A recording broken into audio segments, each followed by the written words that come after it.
Você já ouviu aquela frase que diz assim: quem não é visto, não é lembrado? Eu queria compartilhar com vocês aqui hoje um texto bem interessante que me chamou a atenção, de 1 Samuel, onde nós temos ali a história de Ana, a mãe de Samuel, e eu acho interessante que no versículo 19 fala que o Senhor se lembrou de Ana. Como assim o Senhor se lembrou de Ana? Ele não é um Deus que sabe todas as coisas, que está em todos os lugares. Por que a Bíblia deixa esse detalhe? Eu queria compartilhar com vocês aqui algo que Deus colocou no meu coração. Fique comigo aqui até o final. Ana pôde experimentar algo do Senhor porque ela construiu algo com o Senhor. Como nós lemos aqui na palavra de Deus, em 1 Samuel, capítulo 1, o 19, a Bíblia fala que o Senhor se lembrou de Ana e Ele fez algo por ela, fez algo por sua família, por sua casa. Mas o detalhe aqui desse texto não é, na minha opinião, a bênção que ela recebeu, a cura da sua esterilidade que Ana recebeu. Mas o que me chama a atenção é que ela tinha uma vida de intimidade com o Senhor. Ela tinha construído algo no secreto. Essa frase tem falado muito comigo. Quem não é visto, não é lembrado. O Senhor pôde se lembrar de Ana porque ela tinha criado memórias, né? Ela tinha criado um estoque, digamos assim, de memórias com o Senhor. Construiu algo com o Senhor. Por isso, o Senhor fez algo, né? Intimidade, ela é desenvolvida. Intimidade demanda tempo. E eu entendo assim que existem três grupos de pessoas, né? Três grupos de pessoas. Aqueles que não criam memórias nenhuma com Deus, não têm depositado nada na presença de Deus, não têm gasto tempo com Deus. Esse é o primeiro grupo de pessoas, aquelas pessoas que não investem em oração, em busca. Existe outro grupo de pessoas que são aquelas pessoas que até gastam tempo, até buscam, até oram, mas é um tipo de busca interesseira, né? E existe um terceiro grupo de pessoas que são aquelas pessoas que realmente gastam tempo, que oram, que constroem algo no Senhor, que estão na presença dele por causa dele mesmo. E assim, uma pergunta que eu queria fazer para você nesse tempo, nesse dia: tem alguma coisa que o Senhor pode se lembrar de você? Se o Senhor ele está se lembrando de você agora, pelo que ele se lembra de você? Ou ele não se lembra de você nesse sentido que nós estamos falando aqui, de quarto secreto? Eu gosto muito do texto que fala, quando você orar, vá para o teu quarto, feche a porta, o teu pai que vem em secreto, ele vai se lembrar de você e vai recompensar você. Talvez se o Senhor fosse se lembrar de você, do que ele se lembraria? Você deve ter muitos conhecidos, muitos amigos. Quando você lembra de algum amigo, logo vem algumas coisas na tua cabeça. Essa pessoa, ela tá ligando para mim porque ela vai pedir algo para mim. Ela é interesseira, ela vai pedir um favor para mim. Ou você lembra de uma pessoa, não, eu lembro dela porque ela gosta de passar tempo comigo, ela tem prazer em estar comigo. Pelo que o Senhor pode se lembrar de você? Qual é a memória que nós estamos deixando no secreto?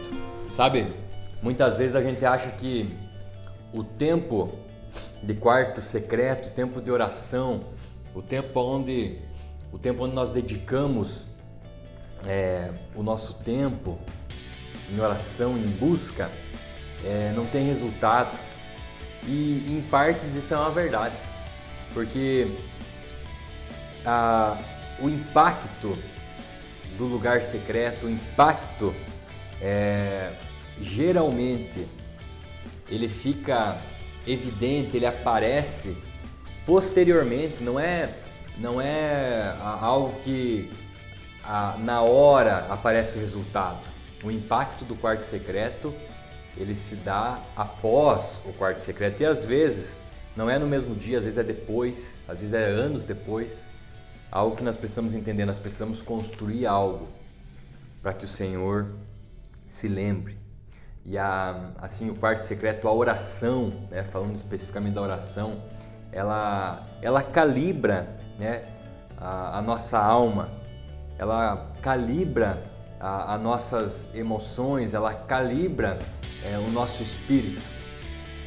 Nem sempre, nem todos os dias você vai para o teu tempo de oração e vai ser aquela coisa sobrenatural, aquela revelação, aquela palavra. Nem sempre, mas nós precisamos continuar alimentando isso. Nem todo dia você come uma picanha, nem todo dia você come aquela macarronada que você gosta, mas todo dia você se alimenta. O nosso grande problema é que a gente quer se alimentar de vez em quando com grandes porções, grandes banquetes, sendo que nós podemos e devemos todos os dias construir algo. Eu gosto muito da história de Davi. Davi foi alguém que o Senhor se lembrou dele, né? O Senhor lembrou de quem era Davi, do que ele tinha construído no secreto, no pasto, quando ele cuidava das ovelhas, os salmos que ele escrevia, a forma que ele se derramava na presença de Deus. Eu acho muito legal, porque quando o profeta Samuel cumpre ali a palavra de Deus de ir escolher um rei para Israel, ele chega até aquela casa ali, pergunta para o pai onde estão os teus filhos, e ele traz os filhos e ele não encontra ninguém ali, e ele pergunta: tem mais alguém? O Senhor se lembrou, tem mais alguém? Tem sim.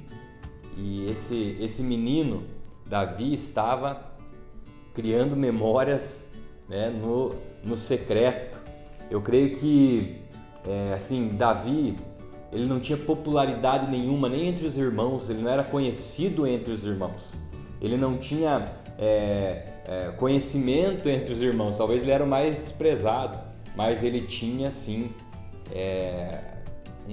construído algo em Deus, no secreto.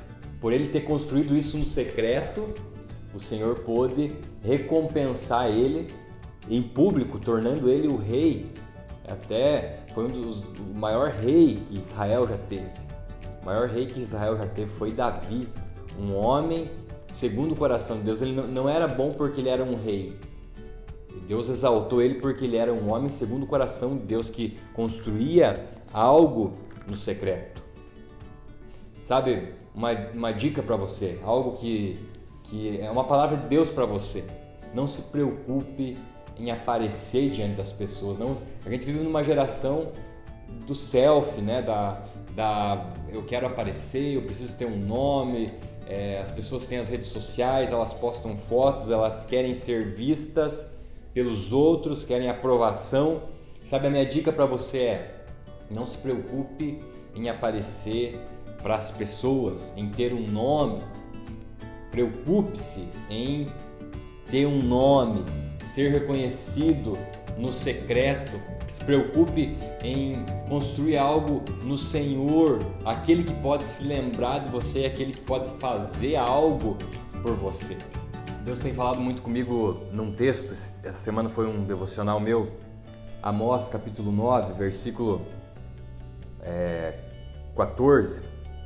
Ele fala ali na parte final: plantarão vinhas, beberão do seu vinho, cultivarão pomares e comerão do seu fruto. Algumas palavras aqui me chamaram a atenção: plantar, desfrutar, cultivar. Plantar, cultivar e desfrutar. Isso fala do nosso relacionamento com Deus, principalmente no secreto. Eu creio que todos os dias nós temos a oportunidade de semear coisas, nós somos semeadores, nas nossas mãos tem sementes. Gálatas fala, né? Aquele que semeia, aquele que planta na carne, ele vai colher da carne. Aquele que semeia no Espírito, ele colherá vida abundante, ele colherá coisas espirituais. Então nós temos essa opção e essa oportunidade diária de semear aquilo que nós queremos colher. Se nós queremos colher algo no Senhor, se nós queremos que Ele se lembre de nós, nós precisamos plantar isso no secreto. E outra coisa aqui é desfrutar. Desfrutar tem a ver com, ele fala ali, comam, bebam. Então isso é aproveitar, desfrutar. Tem muitas pessoas que não desfrutam da vida abundante que o Senhor já nos deu. Muitas pessoas estão esperando a eternidade, esperando quando Jesus voltar, aí sim eu vou ser feliz, aí sim eu vou me alegrar. Aqui fala, plante vinhas, plante alegria e colha e beba desse vinho, se alegre. A alegria do Senhor é a nossa força. Existem muitos cristãos que não se alegram pelo fato de ter Ele, de ter a presença dEle. Esse é o dia que o Senhor preparou para nós. Vamos nos alegrar nele, o Salmo fala. Se alegrar em quem? No dia? Não, no Senhor. Eu preciso me alegrar na presença dEle, me deleitar na presença dEle. Eu sou mais que vencedor, eu sou filho amado, eu preciso me alegrar nele. Isso precisa ser algo muito claro. Plantar, desfrutar e cultivar. Cultivar é você cuidar dessa presença. A Bíblia fala, né? Não apagar o Espírito, é cuidar desse relacionamento, é cuidar dessa vida com Deus. Eu gosto, essa semana eu estava lendo sobre o casamento judeu, e no casamento judeu, uma das coisas que tinha, algo que era costume do povo judeu, os dotes, né? O pai do noivo pagava um dote, o pai da noiva, tinham vários tipos de dotes, mas eu estava lendo que numa dessas formas, a noiva recebia ali algumas moedas, e essas moedas que ela recebia do seu dote, ela guardava essas moedas, e muitas mulheres, muitas noivas ali, moças, elas tinham o costume de pegar essas moedas e de uma maneira ali amarrar na sua cabeça, e ela amarrava aquilo na sua cabeça e era um sinal, um símbolo de aliança com o noivo. Ela precisava cuidar daquilo. Então aí entra a história da mulher que perde a moeda, que perde a dracma dentro da sua casa.